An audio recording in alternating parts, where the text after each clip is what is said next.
Hello guys, कैसे हो आप सब लोग। स्वागत है आप सभी का हमारे YouTube channel the knowledge race पर। आज की इस वीडियो में मैं आपके लिए लाया हूं 200 plus previous year questions on journal science. और ये उसका पार्ट 1 है, क्योंकि एक ही वीडियो के अंदर जो है 200 प्लस क्वेश्चंस को सॉल्व करना या डिस्कस करना एक तरीके से इम्पॉसिबल है, इसलिए ये उसका पार्ट 1 है। और साथ ही यार, आज का वीडियो जो है काफ़ी लेट है, मैं उसके लिए दिल से सॉरी मांगता हूँ, क्योंकि एक वीडियो को बनाना जो है काफ़ी मुश्किल होता है, क्योंकि उसके लिए हमें अलग अलग इन्फॉर्मेशन गैदर करनी पड़ती है, मटेरियल इकट्ठा करना पड़ता है, फिर उसको क्रॉस चेक करना पड़ता है कि कोई इन्फॉर्मेशन गलत तो नहीं है। ठीक है गाइस, तो उसके लिए यार दिल से सॉरी। तो बाकी मैं आपको बता दूं कि यहाँ पे मैंने लिखा है कि 10 नंबर पक्के, ये इसलिए क्योंकि ये जो जितने भी क्वेश्चंस मैं आपके साथ डिस्कस करने वाला हूँ, ये हमारे जितने भी नेशनल लेवल के या फिर हमारे जो JKSSB के एग्ज़ाम्स हैं। अगर मैं आपकी बात करूं कि जो टीचर का एग्ज़ाम हुआ था, या उसके अलावा और भी बहुत सारे एग्ज़ाम हुए हैं JKSSB के, वहाँ से पिकअप किए हैं, या फिर आपका जो SSC CGL का एग्ज़ाम होता है, CHSL का एग्ज़ाम होता है, उसके बाद RRB या फिर IB के जो एग्ज़ाम्स होते हैं, वो मैंने अलग अलग सोर्सेज से क्वेश्चन पेपर्स गैदर किए और वहाँ से मैंने जो है आपके लिए ये क्वेश्चन पिकअप किए हैं। तो इनका जो है लेवल भी अच्छा होगा और इससे जो है आपके कॉन्सेप्ट्स भी हैं, काफ़ी ज़्यादा जो कॉन्सेप्ट आपके क्लियर होने वाले हैं। ठीक है गाइस, तो चलिए यार जल्दी से स्टार्ट करते हैं आज का वीडियो। लेकिन उससे पहले एक छोटी सी रिक्वेस्ट, अगर आप चैनल पर नए हैं तो प्लीज़ चैनल को सब्सक्राइब कर लेना और बेल आइकन को भी दबा दो, ताकि आने वाली वीडियोस का भी नोटिफिकेशन आप तक पहुंचे। और काफ़ी सारे वीडियोस जो हैं हमारे चैनल के ऊपर हैं, तो प्लीज़ आप उनसे भी, वहाँ से भी बेनिफिट ले सकते हैं। तो चलिए जल्दी से देखते हैं सबसे पहला हमारा क्वेश्चन क्या है। तो सबसे पहला क्वेश्चन जो है आपका KS 2013 के अंदर पूछा गया है, the giant panda belongs to the same family as that of. अब यहाँ पे जाइंट पांडा आप लोगों ने सुना है नाम, ये जो है किसकी मतलब फैमिली से बिलोंग करता है। अगर आप लोगों को पता है कि जो जितने भी ऑर्गेनिज्म होते हैं सभी की एक अलग अलग फैमिली होती है, फिर जीनस स्पीसीज वगैरह उनका होता है। तो जो हमारे पास जाइंट पांडा है, ये बेसिकली बिलोंग करता है हमारा कहाँ से, बियर फैमिली से। अब बियर की जो फैमिली होती है ये होती है ऑर्सिडी फैमिली। ठीक है, ऑर्सिडी फैमिली, तो ये उसका नाम है। यहाँ से जो है हमारा बियर और पांडा जो है दोनों के दोनों बिलोंग करते हैं। तो हमारा करेक्ट ऑप्शन क्या है, सी। नेक्स्ट हमारे पास, which of the following is not a greenhouse gas. इनमें से हमारे पास ग्रीन हाउस गैस कौन सी नहीं है। तो आप लोगों ने ग्रीन हाउस इफेक्ट का नाम सुना है, तो वहाँ पे क्या होता है हमारे पास, कुछ ग्रीन हाउस गैसेस होती हैं जो ग्रीन हाउस इफेक्ट काज करती हैं। तो उनके अंदर यहाँ पे ऑप्शन लिखे हैं 4, oxygen, carbon dioxide, water vapour और मीथेन। और ये जो नीचे वाले 3 जो हैं, ये हमारी क्या होती हैं, ग्रीन हाउस गैसेस होती हैं। और उसके बाद जो ऑक्सीजन होती है, ये हमारी ग्रीन हाउस गैस नहीं होती, क्योंकि ये जितने भी ऑर्गेनिज्म अर्थ के ऊपर हैं उनके जिंदा रहने के लिए बहुत ज़रूरी है। तो हमारा करेक्ट ऑप्शन क्या है यहाँ पे, ऑक्सीजन, ए। नेक्स्ट क्वेश्चन है, विच of the following is the basic structural and functional unit of kidney. Kidney का जो बेसिक स्ट्रक्चरल या फंक्शनल यूनिट क्या होता है। ठीक है, तो आप लोग काफ़ी सारे लोग जानते हैं, नेफ्रॉन जो है वो हमारा किडनी का स्ट्रक्चरल और फंक्शनल यूनिट होता है, यानी कि हमारे पास बी जो है वो करेक्ट ऑप्शन है। उसके बाद न्यूरॉन भी है, ये शायद कुछ लोग मतलब कंफ्यूज हो सकते हैं कि जो न्यूरॉन आएगा या नेफ्रॉन आएगा। तो न्यूरॉन जो होता है वो ब्रेन का बेसिक स्ट्रक्चरल और फंक्शनल यूनिट होता है। उसके बाद यहाँ पे डी है, ये मास्ट सेल लिखा हुआ है, ये बेसिकली मास्ट सेल था यहाँ से, मतलब एक तरीके से जो है ये यहाँ पे गलती हो गई छोटी सी। तो करेक्ट ऑप्शन आपको पता चल गया, यहाँ पे बी है। नेक्स्ट है हमारे पास, which of the following substance is most commonly used for artificial rain. अब देखो हमारे पास क्या होती है, आर्टिफिशियल रेन होती है, तो उसके लिए जो है कौन सा जो केमिकल जो है ज़्यादातर यूज़ किया जाता है। तो उसके लिए सबसे ज़्यादा इस्तेमाल किया जाता है सिल्वर आयोडाइड, या फिर इसके साथ साथ ड्राई CO2 होती है। ठीक है, ड्राई CO2 इसको भी यूज़ किया जाता है। तो ध्यान रखिएगा, सिल्वर आयोडाइड या फिर ड्राई CO2 को हम लोग किसके लिए इस्तेमाल करते हैं, आर्टिफिशियल रेन के लिए। तो यहाँ पे करेक्ट ऑप्शन क्या है, सिल्वर आयोडाइड। नेक्स्ट है हमारे पास, vitamin A is rich in. अब विटामिन A जो है वो किसके अंदर सबसे ज़्यादा होता है। तो देखो हमारे पास जितनी भी यहाँ पे चीज़ें लिखी हुई है ना, इनमें जो है विटामिन A तो पाया ही जाता है। ठीक है ना, तो जैसे बीन्स है, इनके अंदर भी होता है, रेयर में हमारे पास राइस वगैरह के अंदर भी होता है, कैरेट के अंदर और लाइम वगैरह के अंदर तो विटामिन C वगैरह का जो है काफ़ी मात्रा में पाया जाता है। ठीक है ना, लेकिन सबसे ज़्यादा जो पाया जाता है वो होता है हमारा कैरेट के अंदर। ठीक है, आप लोगों ने सुना भी होगा, छोटी क्लासेस बेसिक से हम लोग पढ़ते आते हैं कि जो कैरेट्स होती हैं, गाजर खाने से जो आंखों की रोशनी बढ़ती है, या फिर ग्रीन लीफी वेजिटेबल्स खाने से। तो हमारे पास कैरेट के अंदर जो है वो विटामिन A काफ़ी ज़्यादा मात्रा में पाया जाता है। नेक्स्ट है हमारे पास, the sweet taste of fruits is due to. जो जितने भी फ्रूट्स होते हैं हमारे पास, उनका जो स्वीट टेस्ट होता है वो किसकी वजह से होता है? तो आप सारे जानते हैं शुगर की वजह से। अब शुगर क्या होता है? कार्बोहाइड्रेट, वो अलग अलग टाइप के होते हैं। तो कौन सी शुगर होती है? तो जैसे यहाँ पे हमारे पास अलग अलग शुगर्स के नाम लिखे हुए हैं, तो इनमें से कौन सी शुगर है जिसकी वजह से हमारे फ्रूट्स का जो टेस्ट है वो स्वीट होता है? तो हमारे पास यहाँ पे करेक्ट ऑप्शन है D, that is the fructose. Fructose की वजह से जो है जितने भी हमारे फ्रूट्स जो हैं वो स्वीट टेस्ट के होते हैं। ओके गाइस, नेक्स्ट है question, fertilization occurs normally in the, जो फर्टिलाइजेशन होती है वो कहाँ पे होती है? ठीक है ना, जब मेल जो है स्पर्म मतलब रिलीज करता है, उसके बाद वो पहुंचता है ओवम पे, ओवम के पास। तो दोनों जो है आपस में यूनाइट करते हैं, उनका यूनियन होता है। तो वो यूनियन किस जगह होता है? जिस जगह पे उनका यूनियन हो जाएगा उसी चीज़ को तो हम लोग फर्टिलाइजेशन कहते हैं। तो ये जो हमारे पास यूनियन होता है दोनों का, एक तरीके से हम लोग बोले तो fusion of the sperm and ovum, वो हमारा होता है कहाँ पे? यूट्रस के अंदर। तो हमारे पास यहाँ पे करेक्ट ऑप्शन क्या है? बी। नेक्स्ट है, the organism at the base of the grazing food chain are. अब देखो ये BIS के अंदर, ब्यूरो ऑफ इंडियन स्टैंडर्ड्स का एग्ज़ाम होता है, उसके अंदर क्वेश्चन पूछा गया था। तो पूछा गया कि जो ग्रेजिंग फूड चेन होती है उसके अंदर जो बेस पे होते हैं हमारे पास ऑर्गेनिज्म, वो कौन से होते हैं? तो वो भी आप लोग जानते हैं यार, प्रोड्यूसर्स ही आएंगे वहाँ पे, ठीक है ना, जो खाना प्रोड्यूस करेंगे, तो वो सबसे छोटे लेवल पे वही आते हैं। उसके बाद हमारे हार्बीवोर्स आएंगे, देन हमारे पास कार्निवोर, और उसके बाद डिकम्पोजर। तो इसका करेक्ट ऑप्शन क्या है? प्रोड्यूसर्स। ठीक है, नेक्स्ट है हमारे पास, one of the following forces is a dissipative forces. इनमें से आपने बताना है कि डिसिपिएटिव जो फोर्स होती है वो कौन सी होती है। अब देखो डिसिपिएटिव फोर्स जो है वो कैसी फोर्स होती है? एक ऐसी फोर्स होती है जिसको हम लोग कहते हैं कि जो अपनी एनर्जी जो है वो लॉस्ट कर देती है सिस्टम में से, ठीक है ना। मान लो एक कोई सिस्टम है, तो उसके अंदर में से जब वो एनर्जी लूज होगी, ठीक है ना, एनर्जी जब लूज होगी तो उसको हम लोग क्या कह सकते हैं? बेसिकली डिसिपेटिव फोर्स ऐसी फोर्स होती है जब कोई एक बॉडी जो है मोशन करेगी, ठीक है ना, एक सिस्टम है हमारे पास, जब वो मोशन करेगा तो उसके अंदर से जो एनर्जी है वो लॉस होगी, ठीक है ना। तो एक ऐसा भी सिस्टम होता है कि जो लॉस नहीं करता, लेकिन अभी हम लोग यहाँ पे बात कर रहे हैं एक ऐसे सिस्टम की जिसके अंदर मोशन हो रहा है और उसकी एनर्जी लॉस हो रही है। अब जो एनर्जी का जो लॉस होता है ना, उसी को हम लोग क्या कहते हैं? Dissipative force. तो यहाँ पे हमारे पास जो करेक्ट ऑप्शन आता है इसका, वो है हमारे पास फ्रिक्शनल फोर्स।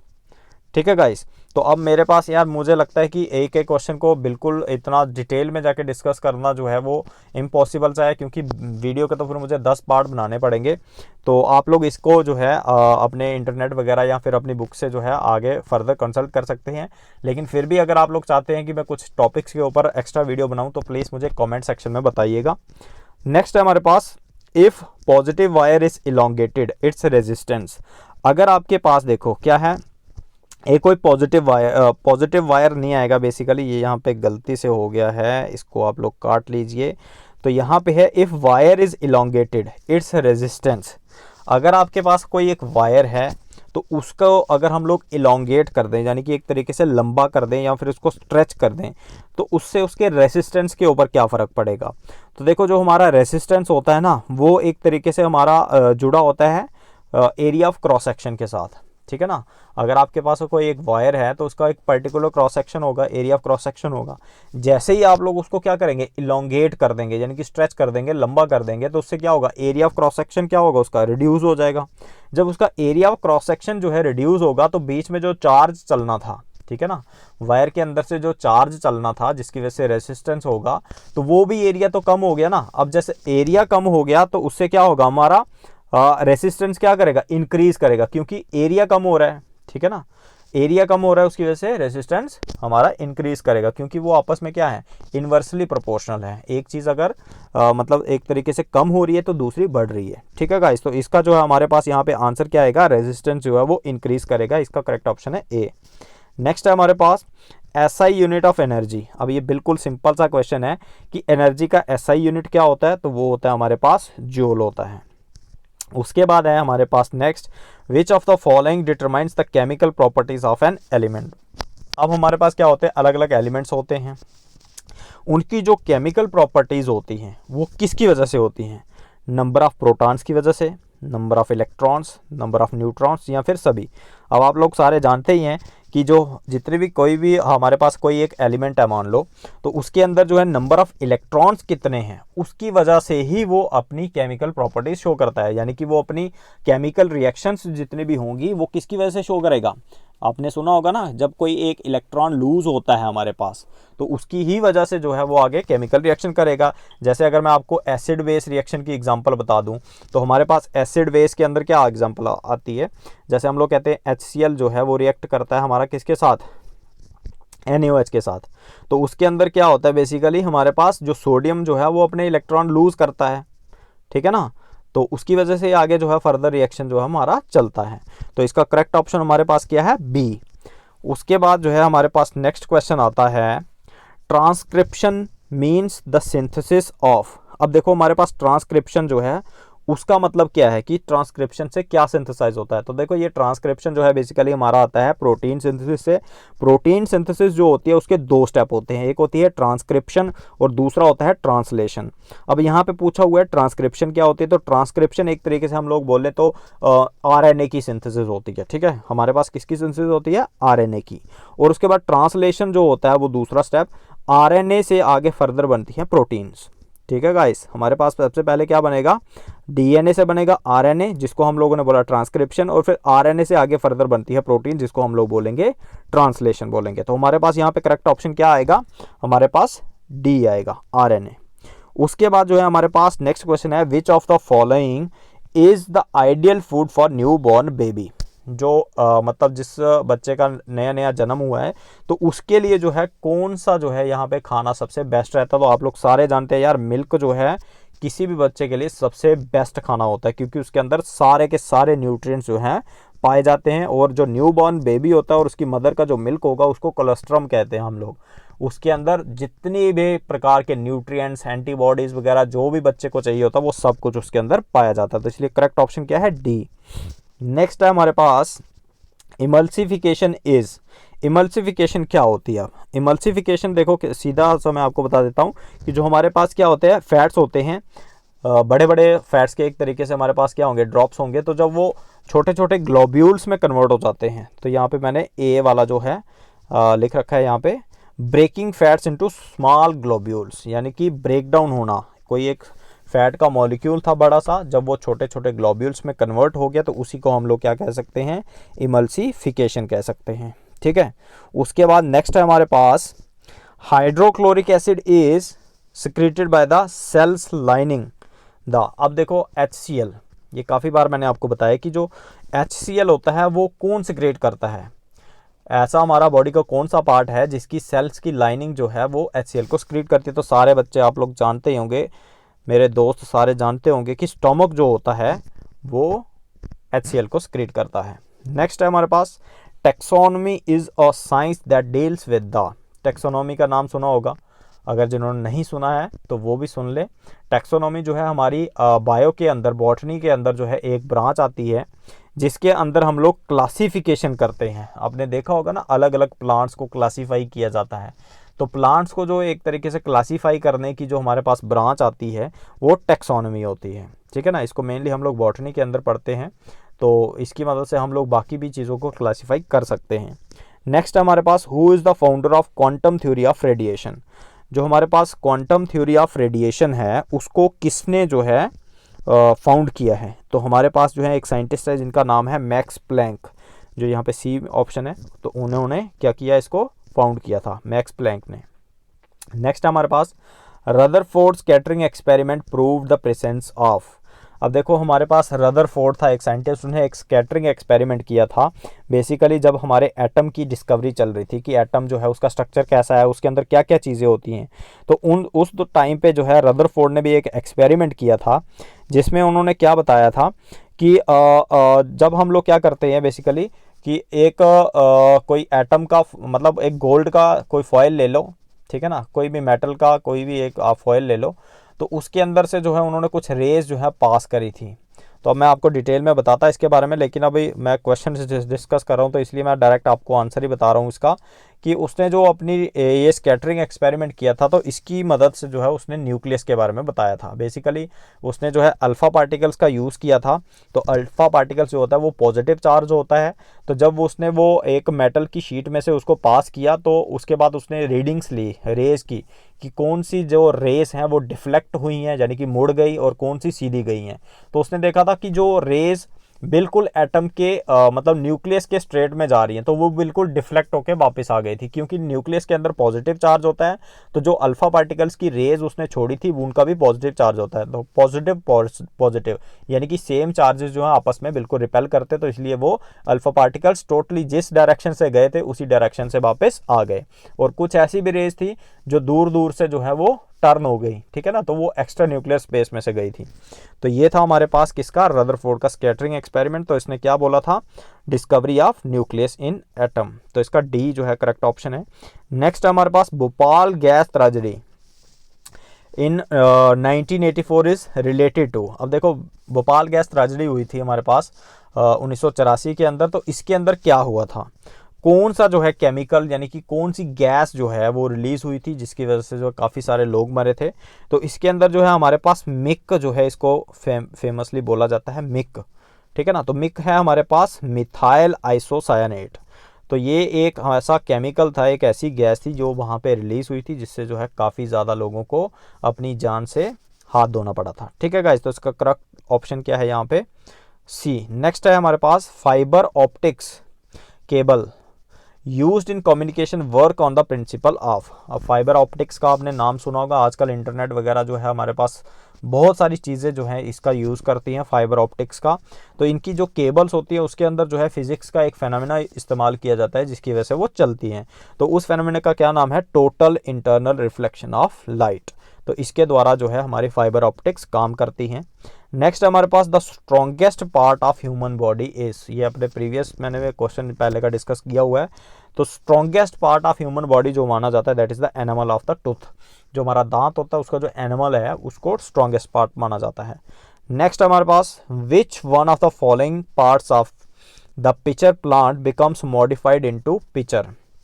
आपको ये भी मैंने बताया फोटोसिंथेसिस के अंदर, आपको बताया था शायद जब हमने न्यूट्रिशन पढ़ा था इन प्लांट्स। तो उसके अंदर जो है मैंने आपको बताया था कि हमारे पास कुछ प्लांट्स होते हैं जो इंसेक्ट्स को खाते हैं, ठीक है ना। तो उनको हम लोग बोलते हैं निपेंथिस या फिर पिचर प्लांट बोलते हैं।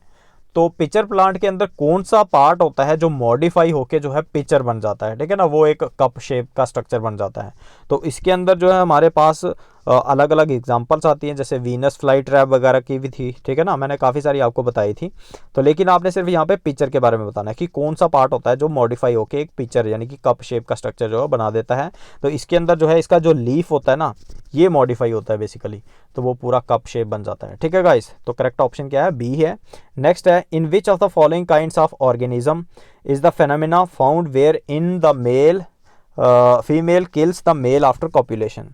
तो देखो यहाँ पे आपने ये बताना है कि ऐसा कौन सा जो है हमारे पास ऑर्गेनिज्म है जिसके अंदर मेल जो है कॉपुलेशन करने के बाद जो है वो मर जाता है एक तरीके से। तो इसका मैं डायरेक्ट ऑप्शन आपको बता रहा हूँ, हमारे पास हनी बी आता है। हनी बी के अंदर जो है हमारे पास 2-3 किस्म के जो है हमारे पास वो उसके मेंबर होते हैं, जो उसकी फैमिली होती है। उसके अंदर जो है क्वीन होती है, उसके बाद जो है हमारे पास ड्रोन होता है शायद, ठीक है ना। तो और इस साथ में काफ़ी सारे जो है कुछ वर्कर्स वगैरह होते हैं। तो जो इनके अंदर जो मेल होता है ना वो एक ही बार में कॉपुलेट करता है, उसके बाद उसकी डेथ हो जाती है। बाकी जो है क्वीन वगैरह ज़िंदा रहती है और वर्कर वगैरह जो है वो काम करते रहते हैं, ठीक है। उसके बाद आता है हमारे पास next question, a vitamin requires cobalt for its activity. ये भी क्वेश्चन डिस्कस किया हुआ है कि कोबाल्ट जो है किस विटामिन की एक्टिविटी के लिए ज़रूरी है। तो वो है हमारे पास विटामिन B12 जिसको साइनो कोबालामीन कहा जाता है, ठीक है। उसके बाद है a concave mirror lens always forms an image which is. अब देखो हमारे पास कनकेव लेंस होता है, एक कन्वेक्स लेंस होता है। अब आपने बताना कि जो कनकेव लेंस होता है वो कैसी इमेज बनाता है, ठीक है। तो हमारे पास क्या है यहाँ पे कनकेव। तो कनकेव लेंस जो है आपका हमेशा जो है वर्चुअल और इरेक्ट इमेज बनाता है। कौन सी बनाता है, वर्चुअल एंड इरेक्ट इमेज। तो ये इसका करेक्ट ऑप्शन क्या है, बी। नेक्स्ट देखते हैं हमारे पास आता है one of the constituent of tear gas is. Tear gas का मतलब कौन सा यहाँ जितने भी केमिकल दिए हुए हैं इनमें से कौन सा जो है वो एक कॉन्स्टिट्यूएंट्स है। तो यहाँ पे देखो हमारा इथेन है, इथेनॉल है, ईथर है, तो ये तो बिल्कुल भी टीयर गैस के कॉन्स्टिट्यूएंट नहीं है। तो हमारे पास यहाँ पे आता है क्लोरोपिक्रिन। तो ये एक ऐसा केमिकल है क्लोरोपिक्रिन नाम का जो हमारा टीयर गैस के अंदर पाया जाता है। किसके अंदर पाया जाता है? टीयर गैस के अंदर। इसके साथ साथ जो क्लोरोपिक्रिन होता है ना, इसको एग्रीकल्चर के अंदर एज ए वीडीसाइड वगैरह या मतलब दूसरे और अलग अलग एग्रीकल्चर के अंदर यूज़ किया जाता है। तो क्लोरोपिक्रिन जो है वो टीयर गैस के अंदर भी पाया जाता है। उसके बाद है plasma membrane in eukaryotic cell is made up of plasma membranes, या जिसको हम लोग सेल मेम्ब्रेन भी कहते हैं या सेल लीमा कहते हैं। तो हमारे पास यूकैरियोटिक यानी कि जो हमारी बॉडी के सेल्स होते हैं उनके अंदर पाया जाता है। तो इनका नेचर कैसा होता है, केमिकल नेचर, तो ये बेसिकली हमारे पास कैसा होता है, फास्फोलिपिड्स। तो ये जो है यहाँ पे करेक्ट ऑप्शन है। नेक्स्ट है हमारे पास what is the chemical name of vinegar. अब देखो विनेगर जो है वो एक बहुत ही सिंपल सी चीज़ है और आपने काफ़ी बार सुना होगा इसके बारे में। विनेगर का जो है केमिकल नेम क्या होता है, ठीक है। तो विनेगर जो है बेसिकली हमारा एसिटिक एसिड होता है ना, जो एसिटिक एसिड, इसी को हम लोग क्या कहते हैं, विनेगर कहते हैं। नेक्स्ट क्वेश्चन है हमारे पास noise is measured in. Noise को जो है हम लोग किस में मेजर करते हैं? तो ये भी आप लोग जानते हैं डेसिबल के अंदर मेजर किया जाता है। ठीक है गाइस, तो आज के लिए मैं इतने ही क्वेश्चन जो है आपके साथ डिस्कस कर रहा हूँ। नेक्स्ट वीडियो में मैं आगे चलूँगा और ज़्यादा क्वेश्चन आपको कवर करवाने की कोशिश करूँगा। तो अगर आपको कोई किसी क्वेश्चन में डाउट है तो प्लीज़ यार मुझे नीचे कमेंट सेक्शन में ज़रूर बताएं, और साथ ही अगर आपको वीडियो अच्छा लगा है तो प्लीज़ लाइक का बटन भी दबा दें। ठीक है गाइस, तो मिलते हैं नेक्स्ट वीडियो में, तब तक के लिए हैप्पी लर्निंग।